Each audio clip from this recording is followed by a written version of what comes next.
সারা সপ্তাহ ডিউটি করার পর একটা দিনেরই আমার অপেক্ষা থাকে কবে আমার ডে অফ আসবে। অ্যাকচুয়ালি দিন আমার হসপিটাল ডিউটি থাকলে পরেও একটা দিনের ছুটি পাই, সেদিন থাকে আমার বাড়ির রান্নাঘরের ডিউটি। এদিন আমি সমস্ত রান্না নিজে হাতেই করি, বিকজ সারা সপ্তাহ মা রান্না করে, তো একদিন তো মাকে ছুটি দেওয়াই উচিত। আজকে বেশি কিছু রান্না করিনি যদিও বা, ভাত ডাল ভেন্ডি সবজি টমেটোর চাটনি আর পাঁপড় ভাজা, বিকজ রাতে আমাদের চিকেন বানানোর প্ল্যান রয়েছে। তার জন্য দুপুরের রান্নাটা একদম সিম্পলই করেছিলাম।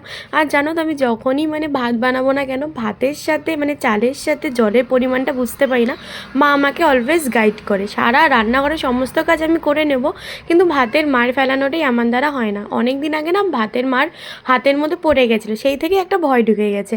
তারপর তো সমস্ত রান্না কমপ্লিট করে কিচেনটাকেও ক্লিন করে নিলাম। অ্যান্ড রান্নাঘর পরিষ্কার না থাকলে কিন্তু একদমই ভালো লাগে না। অ্যান্ড তারপর তো সমস্ত কিছু কমপ্লিট করে খাওয়া দাওয়া করে আমি এসেছি ঘুমাতে, আর মহারানীও দেখো আমাদের সাথে ঘুমাতে চলে এসেছে। তো চলো।